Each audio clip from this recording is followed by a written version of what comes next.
Hello friends, welcome to Satyam classes. मैं सत्यम दुबे, आप सबका मैथ टीचर जो आपका स्वागत करता हूं हमारे नेक्स्ट 10 क्वेश्चन में, जो कि पार्ट 2 है हमारा। इसका मतलब इसके पहले हमने पार्ट 1 डिस्कस कर लिया है, 10 क्वेश्चन को डिस्कस कर लिया है। मैंने कुछ होमवर्क भी दे रखे थे, तो सबसे पहले हम उस होमवर्क को डिस्कस करेंगे, ठीक है। उसके बाद हम लोग बात करेंगे आगे। तो देखिए, मैंने आपको होमवर्क दे रखा था 5वां नंबर। ये जो 5वां नंबर है उसमें लिखा गया है AED बराबर 135 अंश, ACD बराबर 20 अंश। तो आपको बताना है CAB का मान। देखिए, AED का मान मतलब A, यहां पे E है, इसको आप लोग E लिख लीजिएगा। E दिया नहीं था तो इस पॉइंट को E बोलते हैं। AED बराबर दिया है 135 अंश, ये वाला एंगल हमें दिया गया है 135 अंश, ठीक है। AED 135 अंश दिया गया है। लिखा गया है ACD बराबर 20 अंश। तो A, C और D, इसका मतलब ये एंगल हमें दिया गया है 20 अंश का। अब सवाल उठता है कि हमसे क्या पूछा गया है, CAB, C, A और B, यानी कि ये वाला एंगल हमसे पूछा गया है। तो देखो दोस्तों, अगर आपको एक जीवा दिख रही होगी जो कि BC है, एक जीवा जो कि क्या है, BC है, ये वृत्त को दो खंड में बांट रही है। ध्यान से सुनिएगा मेरी बात, अगर आपको ये सब समझ में आएगा तभी आगे का समझ में आएगा। तो ये जो बड़ा वाला खंड दिख रहा है, इसे हम दीर्घ वृत्त खंड कहते हैं। क्या कहते हैं? दीर्घ वृत्त खंड। और इसे हम लघु वृत्त खंड कहते हैं। यानी BC के ऊपर वाला जो पार्ट है इसे लघु वृत्त खंड, और BC के इधर वाले पार्ट को हम क्या कहेंगे, दीर्घ वृत्त खंड, क्योंकि वो बड़ा दिख रहा है। अब याद रखिए, एक थियरम, एक प्रमेय है जो आपको याद होना चाहिए। प्रमेय क्या है कि किसी वृत्तखंड में, या आप लिख सकते हो एक ही वृत्तखंड में, एक ही वृत्तखंड में, एक ही वृत्तखंड में बने कोण, बने कोण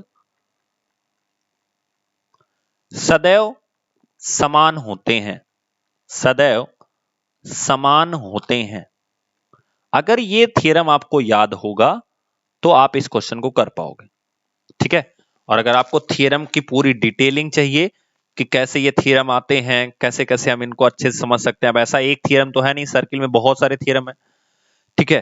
तो उसको पढ़ने के लिए आपको सिंपल सा काम करना है, आपको डिस्क्रिप्शन बॉक्स में जाना है, सत्यम क्लासेस का ऐप दिया है जिसकी लिंक वहां पे दी हुई है, आपको उसको डाउनलोड करना है। स्टोर सेक्शन में आपको 3rd सेमेस्टर मैथमेटिक्स का कंप्लीट कोर्स अवेलेबल करा दिया गया है, आप वहां से जाके डाउनलोड कर सकते हैं, अपने आप को एनरोल करा सकते हैं। बहुत ही मिनिमम प्राइस में वो कोर्स आपको अवेलेबल हो जाएगा, जिससे आपका 3rd सेमेस्टर जो है वो आप तैयार कर सकते हैं, ठीक है। तो अगर आपको कोई प्रॉब्लम होती होगी उस कोर्स से रिलेटेड, तो आप सिंपल सा मुझे इस नंबर पे डायरेक्ट कांटेक्ट कर सकते हैं, ठीक है। व्हाट्सएप कर सकते हैं आप मुझे डायरेक्ट, आपका नाम और आपकी जो प्रॉब्लम है, मैं आपके वो प्रॉब्लम को जरूर दूर करूंगा, ठीक है। चलिए मूव करते हैं नेक्स्ट। एक ही वृत्तखंड में बने कोण सदैव समान होते हैं, इस थ्योरम से हम इसको सॉल्व करेंगे। कैसे सॉल्व करेंगे, ध्यान से देखिएगा। देखो, AC एक लाइन है, अगर आपको दिख रहा होगा AC एक रेखा है। ये जो A है और जो C है, ये क्या है, एक रेखा है। इस पे 180 अंश का कोण बनेगा। अगर ये टोटल एंगल हम लोग बनाए, जहां पे मैं अपना कर्सर कर रहा हूं, तो ये 180 बनेगा, और 135 पहले से बना हुआ है। तो बचा कितना है, तो ये वाला एंगल कितना बचा है, ये आप बताओ जल्दी से। तो ये वाला एंगल कितना बचा है, तो 35, 5 40 और 40 80, यानी कि यहां पे बचा है 45 अंश, तभी तो ये मिलके 180 बनेगा। अब अगर यहां 45 बचा है, यहां 20 अंश बचा है, ठीक है, 20 अंश बचा है, यहां 45 अंश बचा है, तो आपको ये तो पता चल जाना चाहिए। अब आप कहोगे सर ये कैसे पता चलेगा, तो देखिए हम ये सब चीजें लिखते भी जाएंगे। चूंकि AC एक रेखा है, AC एक रेखा है, रेखा है, अतः, अतः कोण DEC बराबर 45 अंश, ठीक है। अगर आप इतना लिख के आओगे, एग्जामिनर अपने आप समझ जाएगा कि आप कैसे कोण DEC को 45 लिखे हो। कोण कैसे लिखा जाता है, यहां D से स्टार्ट करेंगे E पे, E से स्टार्ट करेंगे फिर यहां पे जाएंगे C पे, तो ये 45 अंश हमारा हो गया।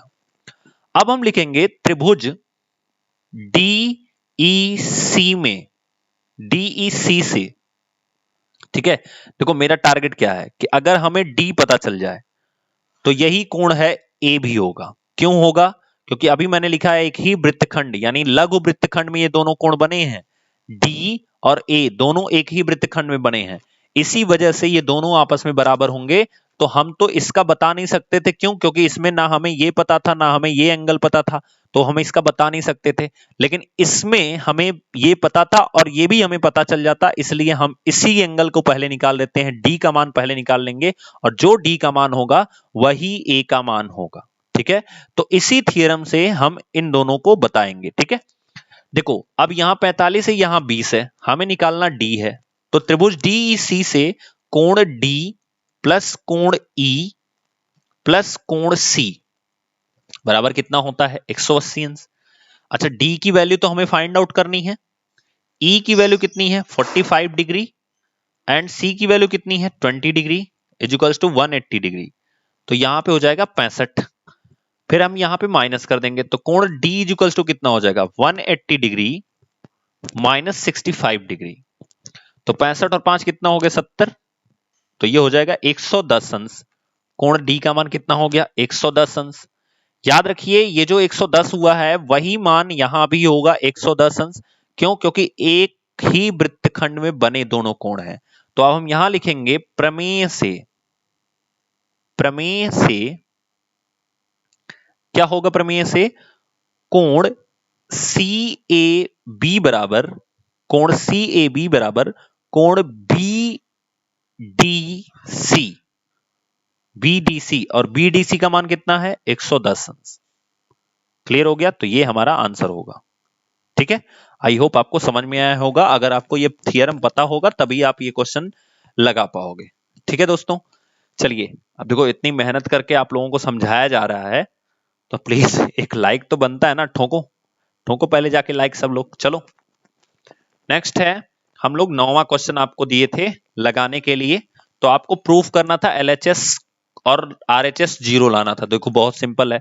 लेफ्ट हैंड साइड जो है हमारा वो दिया गया है log x square upon YZ plus log y square upon ZX plus log Z square upon XY।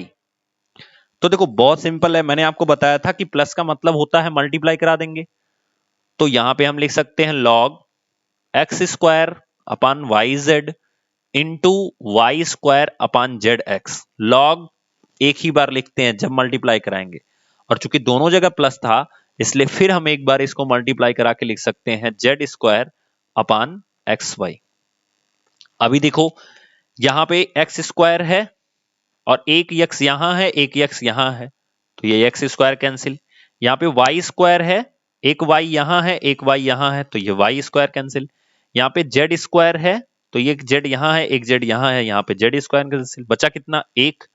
Remember it guys, log 1 की वैल्यू ऑलवेज जीरो होती है। log 1 की वैल्यू कितनी होती है? जीरो होती है, और यही हमारा RHS है। क्लियर हो गया? बहुत सारे लोगों ने हमें व्हाट्सएप पे, टेलीग्राम पे, जो लोग भी हमसे भेज पाए, हम हमारे पास इसका आंसर भेजे थे, लेकिन बहुत सारे लोग नहीं भेजे। तो अगर आप लोगों का नहीं लगा है तो देख लीजिए कैसे लगेगा, और अगर आप लोगों की कहीं गलती है उसको सुधार कर लीजिएगा, ठीक है। चलिए, और अगर इससे रिलेटेड कोई डाउट है तो वो आप मुझे टेलीग्राम पे बता सकते हैं, उसकी लिंक आपको डिस्क्रिप्शन बॉक्स में दी गई है। नेक्स्ट है आपका पहला क्वेश्चन। लिखा गया है एक कमरे की लंबाई 4 मीटर है, चौड़ाई 3.5 मीटर है तथा ऊंचाई 3 मीटर है। इस कमरे के चारों दीवारों का क्षेत्रफल ज्ञात कीजिए। देखिए बहुत सीधा सा मैं आपको बताता हूं। कोई भी दीवार अगर आप निकालोगे, ध्यान से देखिएगा दीवार की तरफ, कमरे में आपको 3 चीजें दी गई हैं, ठीक है। 11 नंबर क्वेश्चन इसलिए लिखा है क्योंकि पहले पार्ट में हमने 10 क्वेश्चन डिस्कस किए थे। तो लेंथ इज इक्वल्स टू दी गई है 4 मीटर की, जो जो दिया है उसको नोट कर लेंगे। ब्रेथ इज इक्वल्स टू 3.5 या इसी को 7/2 आप लिख सकते हो, और हाइट दी गई है 3 मीटर की। अब जिस कमरे में बैठे हो ना, उस कमरे के चारों दीवारों को ध्यान से देखो। दीवार में ऊंचाई आपको हर दीवार में मिलेगी, हर दीवार में ऊंचाई मिलेगी। बोलो मिलेगी कि नहीं मिलेगी? तो आप कहोगे सर बिल्कुल मिलेगी। अपने दीवार को देखोगे ना तभी आपको समझ में आएगा, ना तो ये कॉन्सेप्ट समझ में ही नहीं आएगा। ठीक है, मैं आपको फार्मूला नहीं रटवाना चाहता हूं, मैं आपको समझाना चाहता हूं कि आप एग्जाम में बैठे बैठे एग्जाम की दीवार को देख करके सवाल लगा सकते हो। अब देखो कमरे की ऊंचाई जो है वो दी कितनी गई है, वो दी गई है 3 मीटर की। बस आप ध्यान से देखो उस चीज को। अब हर कोने के हाइट को आप ध्यान से देखो। आपके कमरे के अंदर 4 कोने होंगे, चारों कोनों में हाइट बनी होगी। उस पतली सी गली को, उस पतली सी लाइन को ऐसे ऊपर से नीचे तक देखो तो उसका मान कितना दिया गया है? 3 मीटर का। सेट हो गया दिमाग में? अब उस कमरे की जो लंबाई है जो कि आपके फर्श पे होगी, देखिए ध्यान से, कमरे की लंबाई तो वो कितनी दी गई है? 4 मीटर की दी गई है। ठीक है, और फिर कमरे की जो चौड़ाई है, लंबाई के ही बगल में दूसरे साइड में चौड़ाई दी गई होगी तो वो 3.5 मीटर की दी गई है। अब आपको क्या करना है? सिंपल सा ऐसे एग्जाम में बैठ के लिखना, चारों दीवारों का क्षेत्रफल, जितना मैं बोल रहा हूं वही करना है आपको एग्जाम में भी, क्योंकि एग्जाम में भी आप कमरे में भी बैठे रहोगे। चारों दीवारों का क्षेत्रफल बराबर, देखो जो मैं बता रहा हूं वो काम करना है। इसको 10 बार प्रैक्टिस कर लोगे, जिंदगी में इससे आया हुआ सवाल आपसे गलत नहीं होगा, गारंटी लिख के बता रहा हूं। ठीक है, बस ध्यान से देखो। अपने सामने वाली दीवार को देखना, अपने सामने वाली, तो जो आपके सामने दीवार है उसमें ऊंचाई है कि नहीं? आपके सामने वाली सिर्फ दीवार की बात कर रहा हूं। तो आप कहोगे सर बिल्कुल है। और उसी दीवार को अगर मैं गिरा दूं तो उसमें लंबाई भी है। जो दीवार आपके सामने है उसमें लंबाई है, बोलो है कि नहीं? तो बिल्कुल है। तो सर LH हो गया या HL हो गया। याद रखिए कि जो आपके सामने दीवार है उतनी ही दीवार का एरिया आपके पीठ के पीछे है। जितना आपके मुंह के सामने दीवार है उतना ही एरिया आपके दीवार का पीठ के पीछे है, यानी ये जो HL है यही HL आपके पीठ के पीछे भी है। ठीक है, अब देखिए आपके दाएं हाथ के साइड में जो दीवार है उसमें भी हाइट है, लेकिन उसमें चौड़ाई है। उसमें अब लंबाई वाला सेक्शन नहीं रह गया है, उसमें चौड़ाई आ गई है। और आपके जो बाएं हाथ के साइड पे है उसमें भी हाइट है और उसमें चौड़ाई है। इसका मतलब क्या हो गया? अब यहां पे वैल्यू पुट कर देंगे सिंपल सा। H की वैल्यू कितनी है? 3। L की वैल्यू कितनी है? 4। फिर H की वैल्यू कितनी है? 3। L की वैल्यू कितनी है? 4। फिर देखो H की वैल्यू कितनी है? 3। B की वैल्यू कितनी है? 7/2। फिर देखो H की वैल्यू कितनी है? 3। B की वैल्यू कितनी है? 7/2। यहां पे हो गया 4 3 12, 4 3 12, 12 12 कितना हो गया? 24। अब देखिएगा ध्यान से, यहां पे हो जाएगा 21/2 प्लस 21/2।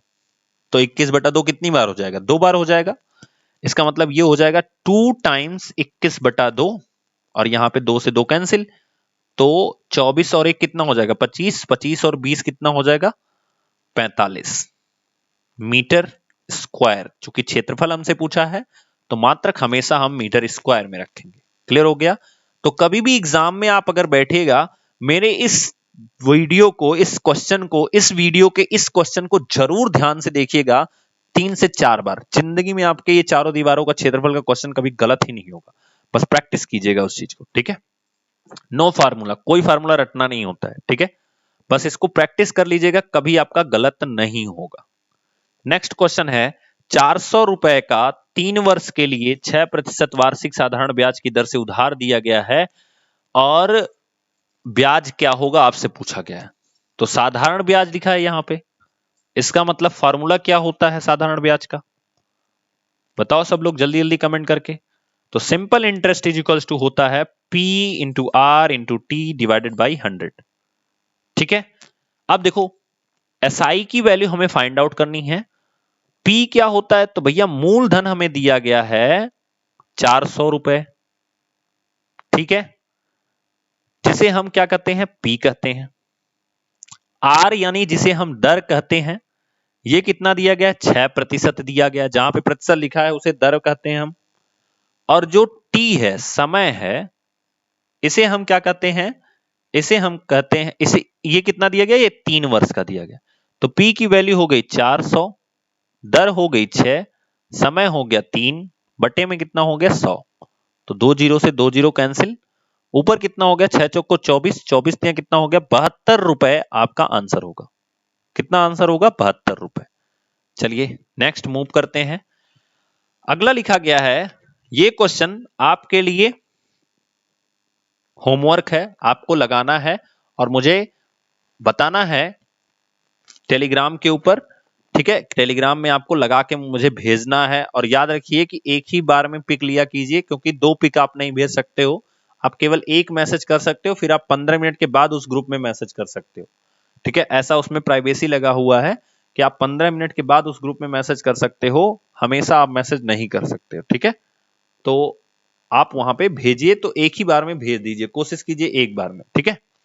चलिए नेक्स्ट है, लिखा गया है इसको लघुगणक के रूप में लिखिए। तो बहुत आसान है, देखिए ध्यान से कैसे लघुगणक के रूप में लिखा जाता है। देखिए आपको पता है पावर के सेंस में कि 5 को हम यहां आधार कहेंगे, उसी तरह से आधार 10 होगा, यहां पे आधार कितना होगा 4 होगा, यहां पे आधार कितना होगा 10 होगा। आधार का मतलब क्या हो गया कि जो हमारा बेस है हम उसकी बात कर रहे हैं, तो बेस में कितना लिखा गया है 5। याद रखिए जब भी आप लॉग में बदलिएगा, बहुत सिंपल सा सिस्टम है कि जो आपका यहां पे आधार है वही लॉग में भी आधार होगा। तो लॉग लिख लीजिएगा, आधार में 5 लिख लीजिएगा। जो यहां पे आधार है वही लॉग में भी आधार है। कैसे बदलते हैं बस ध्यान से देखिएगा। तो आधार फिक्स है, यही दोनों एक दूसरे के इधर उधर होते हैं, यानी 625 जो है वो इधर आ जाएगा और 4 जो है वो इधर आ जाएगा, बस सिंपल सा। इसी तरह से जब हम इसको बदलेंगे तो क्या लिखेंगे, जल्दी जल्दी आप लोग बताइए। आधार कितना है, यहां पे 10 है, तो यहां पे हम 10 लिखेंगे और फिर क्या लिखेंगे 1000 इज इक्वल्स टू 3 लिखेंगे। पढ़ते कैसे हैं देखिएगा ध्यान से, लॉग 625 बेस 5, क्या बोलते हैं log 625 base 5 is equals to 4। फिर इसको कैसे पढ़ेंगे, लॉग 1000 बेस 10 बराबर 3। इसको भी हम कैसे बदलेंगे, बहुत सिंपल है, यहां पे आधार में 4 है, तो यहां पे हम लिखेंगे log base 4 1/16 is equals to -2। और इसी तरह से इस क्वेश्चन को हम लिखेंगे log base 10 0.01 is equals to -2। तो आई होप आपको लघुगणक के रूप में बदलने आ गया होगा। नेक्स्ट वीडियो में जब हम लोग मिलेंगे तो हम लॉग से घात के रूप में बदलना सीखेंगे, ठीक है। चलिए मूव करते हैं नेक्स्ट क्वेश्चन पे। तो आपसे पूछा गया है यूनियन बताना है। यूनियन का मतलब होता है संघ, यानी कि सबको जोड़ देना है, जितने एलिमेंट हैं सबको जोड़ देना है। तो ए यूनियन बी की वैल्यू कितनी हो जाएगी, ये हो जाएगी 1 2 3 4 6 और 8। याद रखिए दोनों समुच्चय के एलिमेंट्स को एक जगह लिख लेते हैं, जो भी उसमें अवयव होते हैं उन्हें एक जगह लिख लेते हैं, बट काम क्या करते हैं कि जो अवयव 2 बार होते हैं उन्हें एक बार लिखते हैं। जैसे देखिए, जैसे 2 यहां भी है 2 यहां भी है, लेकिन हमने एक ही बार लिखा है। 4 यहां भी है 4 यहां भी है, हमने कितनी बार लिखा है, एक बार लिखा है। क्लियर हो गया। चलिए नेक्स्ट मूव करते हैं। दोस्तों देखिए लाइव सेशन मैं क्यों नहीं पढ़ाता आपको, बहुत बड़ा रीजन है, क्योंकि लाइव सेशन में बातें ज्यादा होती हैं, पढ़ाई कम होती है, ठीक है। आपको 5 क्वेश्चन कराने में घंटों भर लगा सकता हूं मैं आपसे बातें कर करके, तो इसलिए मैंने लाइव नहीं रखता हूं। आगे पॉसिबल होगा तो किया जाएगा, बट अभी क्या है कि मैं आपके टाइम को वेस्ट नहीं करना चाहता। आप जितने भी देर मेरा वीडियो देखोगे ना, आपके काम की चीज बताता हूं मैं, कभी आपसे कोई फालतू बातें नहीं करता हूं। इसलिए हम लोग सैटरडे और संडे को रख लेते हैं लाइव 8 बजे से शाम को, सैटरडे और संडे को, कि हम जो हमारी जो बातें हैं, जो डिस्कशन है, वो हम वहां पे लाइव सेशन कर सकें। तो सैटरडे और संडे को हम लोग 8 बजे लाइव रख लेते हैं, ठीक है। तो आप लोग जरूर जुड़ा कीजिए सैटरडे और संडे को कल। चलिए नेक्स्ट है a cube minus a square minus a b plus a minus 1 का गुणनखंड कीजिए। बहुत इंपॉर्टेंट क्वेश्चन है, मैंने आपको इसको होमवर्क दे देना है, ठीक है। लगा के बताइएगा इसका आंसर क्या आएगा, ठीक है। तो एक होमवर्क आपका 16 नंबर हो गया और एक होमवर्क आपका हो गया 13 नंबर क्वेश्चन। तो दोनों को आपको बताना है, 13 नंबर और 16 नंबर जो क्वेश्चन है वो आपको बताना है। नेक्स्ट वाला जो गुणनखंड है ये मैं करके बता देता हूं। देखिए इसको लिख सकते हैं x square minus 18 x plus 65। देखो 65 को हम लिख सकते हैं 65 को हम लिख सकते हैं 13 पचे 65। ठीक है, 13 पचे 65 लिख सकते हैं। अब देखो 13 और 5 जब जोड़ोगे आप तो आपको 18 मिल जाएगा। देखिए अब आप कहोगे कि ये कैसे कर सकते हैं, क्यों हम 13 5 जोड़े ही। देखिए ये जो चिन्ह है ना, ये आपको बताता है ये 18 लाना कैसे है, यानी कि संख्या के पास वाला चिन्ह आपको बताता है ये 18 लाना कैसे है। तो क्या चिन्ह है? जोड़ने का। इसका मतलब 65 का ऐसा गुणनखंड करना है कि जोड़ने पे हमें 18 मिले। तो 65 का हमने गुणनखंड कर दिया, क्या कर दिया, 13 पचे 65, और 13 और 5 जोड़ेंगे तो कितना मिल जाएगा हमें, 18। तो यहां पे लिखेंगे हम एक्स स्क्वायर माइनस, अगर आपको इसकी पूरी थियरी पढ़नी है थर्ड सेमेस्टर की तो आप सिंपल सा ऐप डाउनलोड कर सकते हैं, वहां पे आपको पूरा का पूरा वीडियो आपको अवेलेबल है, बहुत ही लो कॉस्ट में, ओनली 39 के कोर्स में कॉस्ट में अवेलेबल है आपका पूरा का पूरा कोर्स। ठीक है, चलिए यहाँ पे 65 है, देन यहां हो जाएगा एक्स स्क्वायर माइनस 13x। अगर ध्यान से समझिए, अगर कभी भी ब्रैकेट के बाहर माइनस है तो अंदर के सारे सिंबल्स को चेंज कर देता है। तो minus 13x minus 5x plus 65। Clear हो गया? यहां से कॉमन क्या करेंगे, x बचा क्या, x माइनस 13। जो आपके पहले ब्रैकेट में बच गया वही दूसरे में बचेगा, ये गारंटी लेता हूं मैं इस बात की। अब यहाँ पे x है, यहाँ क्या है, माइनस 5x है, तो माइनस 5 यहां लिख दो। ठीक है, आपका क्या हो जाएगा, यहां पे हो जाएगा x माइनस 13 और हो जाएगा x माइनस 5। x माइनस 13 दोनों के पास है ना, तो ये कॉमन हो जाएगा, यहां बचेगा x और माइनस 5। तो ये हो गया आंसर। क्लियर हो गया? चलिए मूव करते हैं नेक्स्ट क्वेश्चन पे। लिखा गया है 3 5 6 और a का समांतर माध्य 5 है, तो a का मान बताइए। देखिए समांतर माध्य का फॉर्मूला क्या होता है, तो पहले तो ये आपको पता होना चाहिए। समांतर माध्य से भी आपके एग्जाम में हर साल क्वेश्चन आता है। समांतर माध्य बराबर फॉर्मूला होता है पदों का योग, पदों का योग बटे पदों की संख्या, बटे पदों की संख्या। ठीक है, तो देखो कितने पद हैं, 3 4 6 और a, तो आपके पास कुल 4 पद हैं, यानी हम इनको लिखेंगे 3 प्लस 4 प्लस 6 प्लस a, और कुल संख्या कितनी है इनकी, तो 4 है। कितने संख्या है इनकी, 4 है। अब बताइए समांतर माध्य कितना दिया गया, समांतर माध्य 5 दिया गया, तो यहां पे लिखेंगे हम 5 बराबर 4 3 7, 7 6 कितना हो गया 13 प्लस a डिवाइडेड बाई 4। ये 4 से हम इसमें गुणा कराएंगे तो 4 5 कितना हो गया 20 बराबर 13 प्लस a। 13 को हम यहां पे घटा देंगे तो 20 माइनस 13 बराबर a। 20 में से 13 जाएगा तो कितना आ जाएगा 7। आंसर हो गया हमारा 7। नेक्स्ट क्वेश्चन के लिए मूव करते हैं। यहां पे आपको नाम बताना है कि कौन सी चीज क्या है, कौन सी जीवा है, कौन सी त्रिज्या है, उनके नाम को आपको सिर्फ लिखना है कि वृत्त में जो दिया गया है इसमें से कौन सा जीवा है, कौन सी त्रिज्या है, ये आपको सिर्फ बताना है। देखिए त्रिज्या के बारे में अगर हम बात करें तो त्रिज्या वो होती है जो केंद्र से परिध तक की दूरी होती है, जैसे O से लेके C, O से लेके B और O से लेके A, ये तीनों त्रिज्याएं हैं, यानी OA, OB और OC जो हैं वो त्रिज्याएं हैं। अगर जीवा की बात करें तो जीवा वह रेखाखंड होता है या वृत्त का वह रेखाखंड होता है जो वृत्त के किन्हीं दो बिंदुओं को स्पर्श करता है, वृत्त के किन्हीं भी दो बिंदुओं को स्पर्श करता है, उसे हम वृत्त की जीवा कहते हैं। जैसे पहला आपका है BC, अगर आप देखोगे तो B और C दोनों बिंदु जो हैं वो वृत्त पर स्थित हैं, तो जीवा एक हो गई BC। अब अगर इसी तरह से देखोगे तो एक जीवा आपकी A और D भी हो गई, AD भी हो गई आपकी एक जीवा।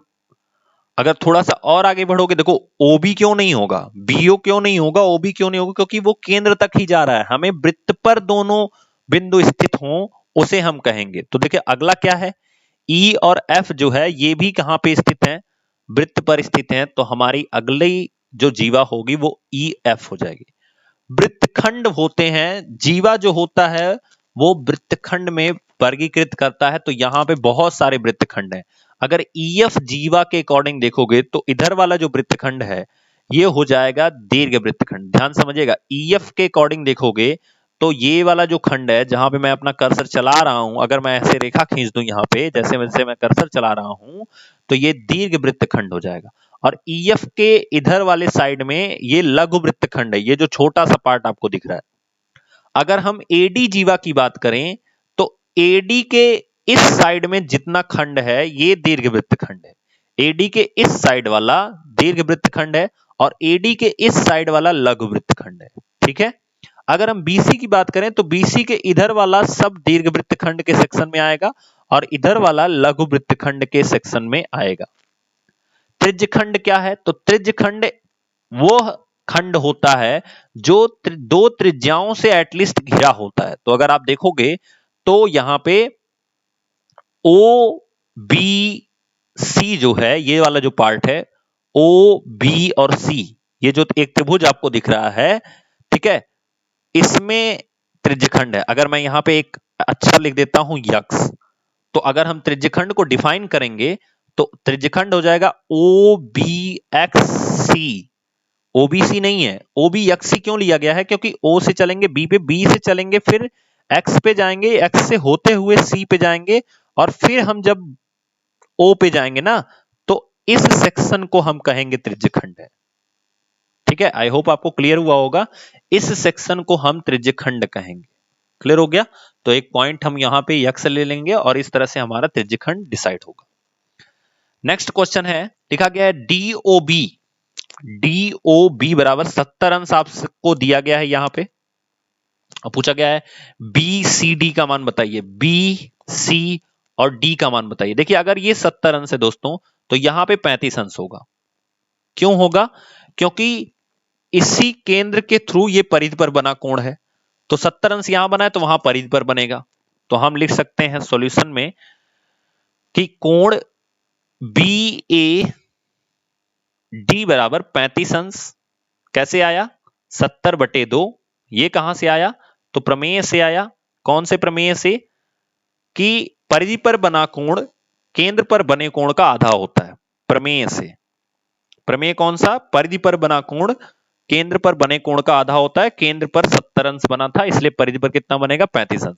बहुत सारे बच्चे गलती करके आएंगे कि यहां 35 अंश करके आएंगे। रिमेंबर इट, जो भी कोण की हम बात करेंगे वो सेम डायरेक्शन में होने चाहिए।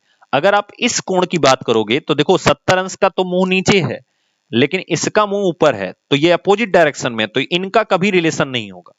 रिलेशन किसका होगा? ये वाला कोण देखो तो इसका भी मुंह ऊपर है, तो अगर हमें ये पता चल जाए तो हम इसका आधा करेंगे और ये बन जाएगा। या दूसरा तरीका क्या है? चूंकि ए बी सी डी एक चक्रीय चतुर्भुज है, ऐसे समझिए आप, चूंकि ए बी सी डी एक चक्रीय चतुर्भुज है। क्या है? चक्रीय चतुर्भुज है, चक्रीय चतुर्भुज है। ठीक है,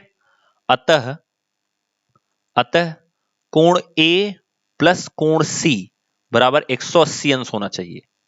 तो कोण ए का मान कितना दिया गया है? 35 अंश, प्लस कोण सी का मान हमें नहीं पता है, तो कोण सी का मान कितना हो जाएगा? 180 माइनस 35 अंश बराबर कितना हो जाएगा? 145 अंश। तो आपका आंसर यहां से 145 अंश आ जाएगा। ठीक है, दूसरा तरीका क्या है? ये 70 है और एक बिंदु पे 360 बनता है, तो यहां ये वाला जो कोण होगा, अब चूंकि यहां पे 70 है, एक बिंदु पे 360 बनेगा, तो 70 के बाद ये वाला जो कोण होगा ये हो जाएगा 290, क्योंकि 290 और 70 जोड़ोगे तभी 360 होगा, और 290 का आधा कितना हो जाएगा? 145। तो ये भी सिस्टम है। ठीक है, तो आज की वीडियो में इतना ही दोस्तों। अगर आपने अभी तक लाइक नहीं किया तो प्लीज लाइक करके जाओ यार। ठीक है, और साथ ही साथ हमारे ऐप को आप लोग डिस्क्रिप्शन बॉक्स में दी गई लिंक से डाउनलोड कर सकते हैं, जहां पे आपको कोर्स और इस वीडियो का फ्री ऑफ कॉस्ट मुफ्त में पीडीएफ आपको अवेलेबल करा दिया जाएगा ऐप के ऊपर। आप लोग वहां पे देख सकते हैं।